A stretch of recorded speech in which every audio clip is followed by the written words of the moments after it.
Bill gave his testimony, and Stuart didn't really ask me to do it, but I thought I would add a few words because some of the things that happened to us, I was there, and I have heard Bill's testimony so many times I could give it myself, but I was a living part of it. I lived my life in those days. I had just the two children, Stuart and Angela, and Stuart was 3 and she was 1.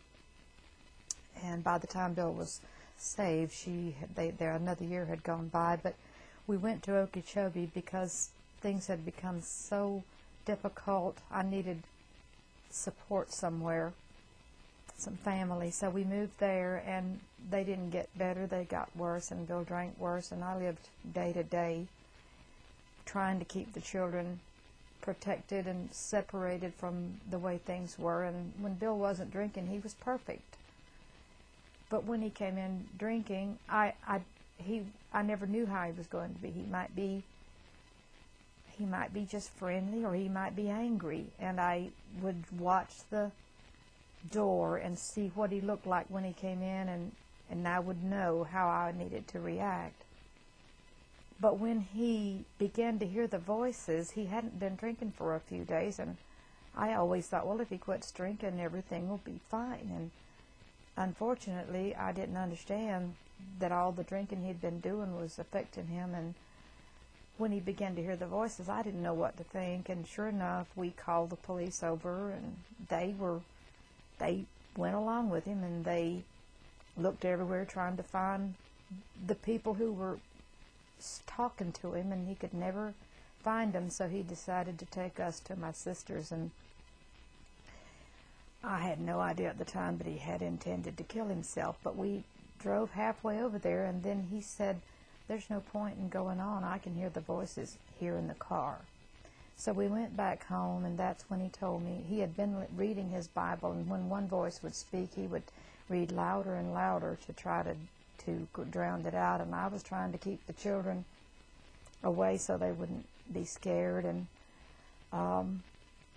when he told me to try to find a preacher, I called Philip, who worked with Bill and worked also at the police station, and he gave me the number. We called, and Brother Selby came over, and I had no idea. I knew when I was a child that I didn't want to go to hell, and I wanted to be saved, and I made it my profession because I really believed that Jesus would save me. But unfortunately, the church that I was saved, they shook my hand, and pretty much I went on my way, and no one ever taught me how to live for the Lord. I knew how to die for Him, but not how to live for Him. And I learned that once when Brother Selby came and Bill was saved, and we started going to church, and we began to see what it was like to live for the Lord and how to live daily, faith to faith. It was a whole new world for me. And I have always said that the song, Turn Your Eyes Upon Jesus, applies to Bill Pritchett, because when he turned his eyes upon Jesus, his entire family was brought to the Lord. I know, because Bill was saved in 1973, that his family was saved. And I don't know how many people have been born again because of the testimony of Bill and myself and the children, but I have no idea, and maybe when we get to heaven we'll know. But I do know that because Bill was saved, a whole family was brought to Jesus, and not only that, but his father was saved as a result of that too. And Bill and his father had never had a relationship, and after Bill was saved and he brought his father to the Lord, they were friends and brothers until Mr. Pritchett died.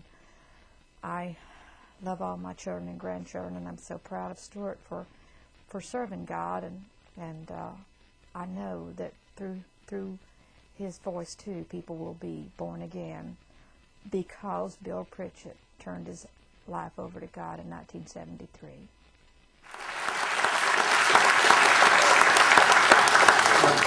People have heroes. My daddy, that's my constant hero. You have no idea. When people accept Jesus as their Savior, there's a party in heaven.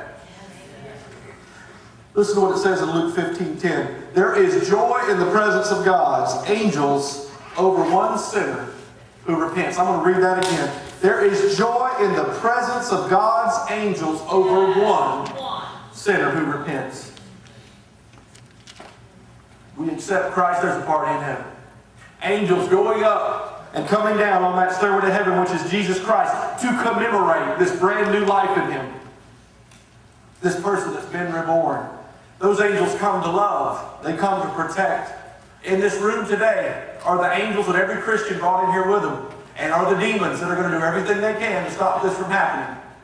I know we're Baptists, but I have seen. I have seen. I promise you. You've got a terrible but awesome opportunity and choice to make today. Who will you listen to? Close your eyes, every one of you, and imagine for me the effect if every person in this room that does not have a real relationship with Jesus decided to accept His offer. The stairway to heaven will be packed with more angels than any man can count. Heaven will party down. Lives will be changed now and forever. All over this congregation this morning, if you're within the sound of my voice in this room, I invite you to take hold of this, understand it, and believe it until we can almost hear the rustle of those angels' wings coming down to care for us as His children. I want every eye